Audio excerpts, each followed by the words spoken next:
This is lesson 7, part 2, talking about the 21st century leadership.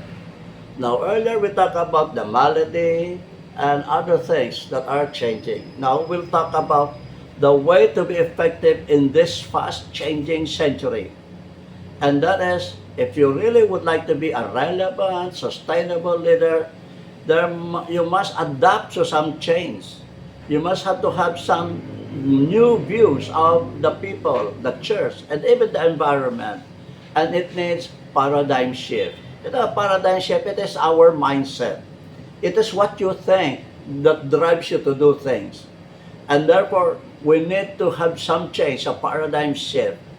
Why? Because take a look at this. In the early years, when we talk about people, they are really spiritual. But today, in the 21st century, people are seeking the spirit, the supernatural, but they are not seeking the spiritual. They want big things, supernatural. Well, look at the technologies that we have. We have Alexa or AI in those things. And so people are not dwelling on the spiritual, the supernatural, but now forgetting the spiritual. The world is spiritually thirsty.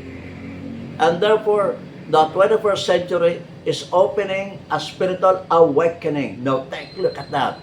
The 21st century is opening the world into a spiritual awakening. And so we must adapt to this change. Let us be part of this awakening. Some spiritual interest, however, does not mean an interest in Christianity or the church. So this is the problem. They will be seeking spiritual. That's why marami ng mga usapin niya yun. People are getting spiritual. Look at the athletes, basketball. Bawat shoot, magkukross. Even other people, tatawid na, magkukross. And people just want to be spiritual, but they are not really seeking God, the Spirit. And that is also caused by other teachings like the New Age movement. And the New Age movement is an evidence of this new change in life. New Age practices like channeling, crystals, reincarnation, horoscope, and paranormal psychology, and all of this are quests for the supernatural. Marami po yan. That's why even the church, even the Christian group that we are leading, they want to seek the supernatural, they want to see big things, they want to see miracles, but they are not seeking God, the true, the Spirit who can give us a spiritual awakening. Third, the second thing that we need to understand, the changing demographics. The world is changing.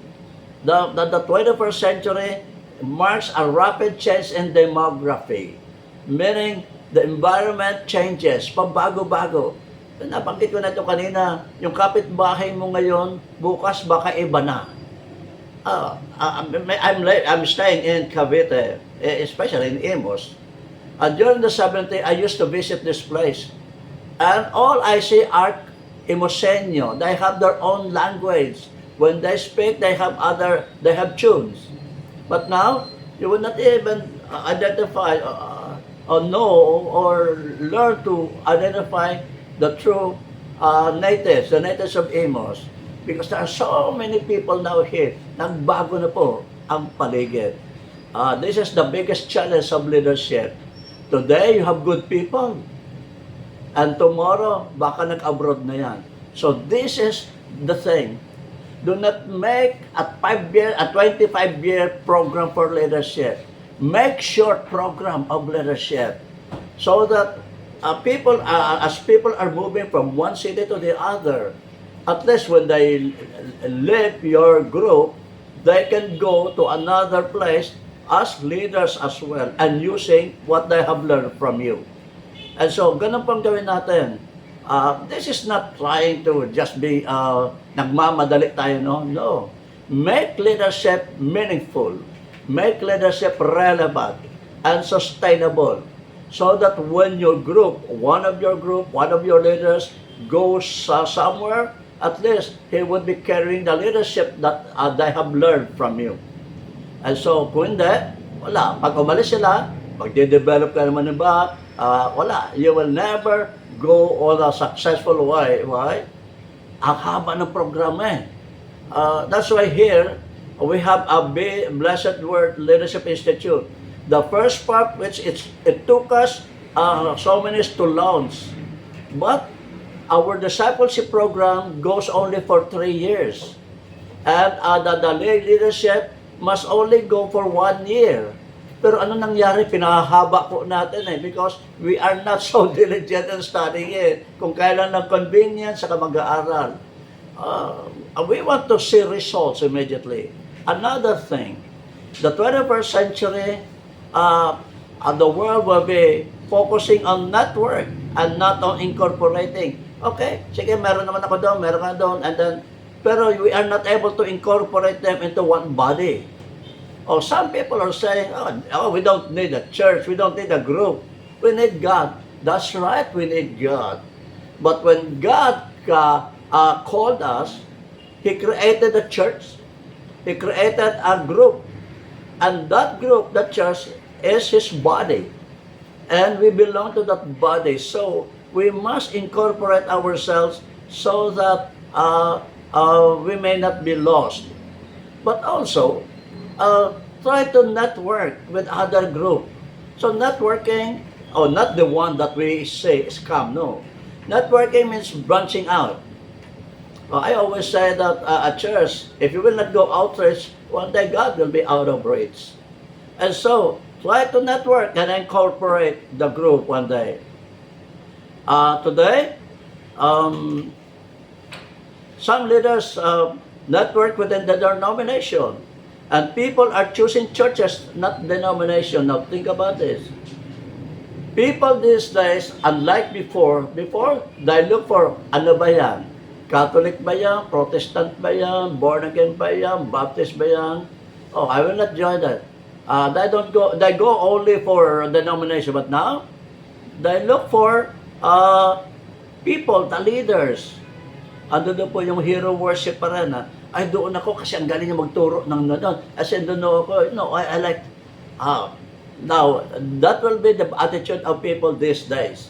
So, we must learn from it and try to adjust. Another thing that we need to understand in the 21st century is that the 21st century has created a new icon na lesson. Now, ano pa yung mga icons? Ito pa yung mga nakikita natin na icon na yan, talaga namang legend yan, alamat na yan. And so we make it like a symbol. We make it a figure. But these days, try to think of the things that we are doing, icons that we are trying to develop. Pag-aralan natin. The list of today's icons under attack include traditional hymns. Traditional hymns are icons. The traditional hymns are the hymns that brought us to where we are now. Hindi naman yung mga planet shakers, yung hill songs yan, ang nagdala sa atin sa Kristiyano. It was the old songs, the Psalms. It was, to God be the glory, how great thou art, the rugged cross, those are traditional hymns. Ang tanong ko, why are we not singing that anymore at these days? Because the people are now forming new icons. They want new. And so what happens? Churches today are no longer worshiping genuinely because worship today are called worshiptainment. Entertainment na. Oh, ang saya doon, ang ganda ng banda nila, ang ganda ng kantahan doon. But what about your spirit? And so it is our role now to help them understand what they need to do. And of course, now I mentioned this already, polarization is a big problem. And new diversity, nagbabago po talaga ang ating mga panahon. And now, in as much as we are called to lead people from the church, or even outside. You can use this leadership even in your school, in your workplaces, in the marketplace. But focus first on the church, because we already talked about the malady of the 21st century, the world that we are living today. But now let us look at the new shapes of churches in the 21st century. Ano bang mga mukha ng mga churches ngayon? Meron palang ganun po. Meron tayong tatawag na the 7-day-a-week churches. They are not mutually exclusive from other forms of the church, but they are new and fit in and well into the 21st century. In the 1950s, the Sunday school became a primary entry point for the unbelievers today and the unchurched. In the 60s and 70s, another switch occurred. This time, Sunday morning worship became the primary entry. Ang ganda na, worship na. But in the last part of the 1980s, another switch began when the midweek activities became a primary entry. May midweek. Pero ngayon, they are losing interest again in the midweek. Now, why people are not attending churches? Because the leaders failed. So we, the leaders, we don't need to become a pastor. Magiging pastor ka, but we are talking here of being leaders. Lead the way God led us. Another, the churches today, they want to be mega churches. They want big churches. That's why you see big churches today, they have humongous, talagang napakalalaking building.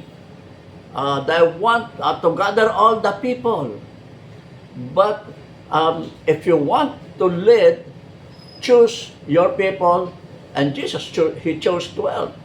Choose a small group, because you cannot lead thousands of people and be effective. It will weary you down.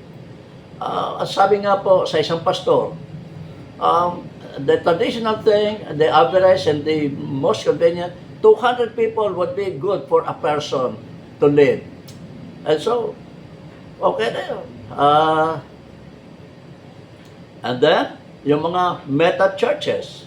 In the early 90s, the Pentecostal minister, Carl George, popularized the meta church model. Ano yun? Emphasizing not large gatherings, but intimate, small home groups he called cells. And so, nagkaroon na po ng mga cells. But a cell can only prosper and progress if there is one good cell leader. If the cell leader is not trained, wala, kanyang cell, mamamatay din po yan. And I've seen that so many times. And another kind of church these days, the house church. I remember Paul Yonggetsu during those days, if the North will attack us, they cannot demolish the church. Why? Because every home in South Korea is a church. Now, it is important that as leaders, pastors or not pastors, we're talking of leaders, make every home a church. Train them, lead them to become church at home. And now we have what we call Christian mosques. These are churches where the Bible is taught and Orthodox doctrine is believed, original, Orthodox, maganon. But God may be called by another name. Not the names that God has given to us through the Bible. And there is one church in Mosul, and it is Nineveh during the early days. The church there actually it was the church established by Jonah. It is a combination of Islam and Christianity, because the people were Christianized, but they were living in an environment of Islam. And so, yun po yun. I don't know how it will work, but that is exactly what's happening now. People are free to enter into any kind of church. Let us focus on the Christian. Christians these days are moving from one church to the other, parang church hopping. Ayun, palipat-lipat. Why is that so? Kasi, um, pwede naman doon, malapit sa amin. Let us develop them to have commitment, to be loyal to the church where God placed them, to the group where God included them. Oh, there's another church, the TV church. Now we have the home service church, the online. That's why churches today are becoming empty and more empty. Why? Because of the live streams, because of the social media. People are no longer preparing to go to church. Oh, they just switch their gadgets, and so worship na. So that will be another kind of church. And this will be a big challenge to the leaders. And another one, we have mall churches. These are not churches that gathers in a mall.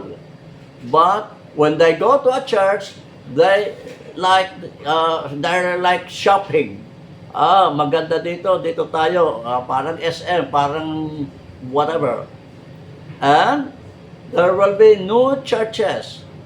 New churches are flexible at open to newcomers, entrepreneurial, outreaching, and not burdened with servicing all internal relationship and demands. And we need to see these churches, especially the new churches. Now, perhaps you are asking, Pastor, hindi naman po ako pastor eh. I'm training to become a leader. Yes, but a leader is also a pastor. You are called to be a shepherd. Shepherd ka ng grupo mo, kapatid. So you don't say now you are not a pastor, you are a shepherd. And then, there are churches, what we call non-churches. People in this church say their spiritual needs are being well met without anything that resembles a structured church. Dito kami, namimit ang needs namin, kahit di naman mukhang church. And the traditional churches. And so, what now?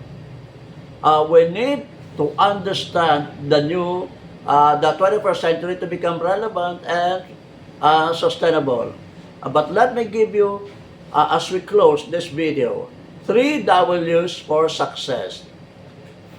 First, you need to define what success is about. The words view, success is with stripes, $1, U and C, stripe, cent. Stripe, cent. And the last 2 S's with stripes. Pera ang success ngayon. But the Christian view of a success is Colossians 1:13, meaning we are able to deliver them from darkness. We are able to lead them to the path of righteousness. We are able to bring them to where God would like them to be. So that is successful leadership. And so, to be able to do that, I would like you to read John chapter 10, verses 1 to 17. And give me your reflection, your observation. Use the short approach. And you will submit that to me through your pastor.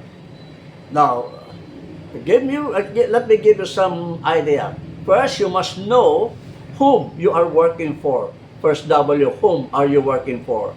Second, you must know who you are. And the third, you must know what you are doing. And you will submit that to me. And so, the big question now is, will you qualify? Will you qualify? In our next video, well, we will talk about what makes the 21st century different from the past. And I close out this video and hope to see you again in our next meeting. God bless you.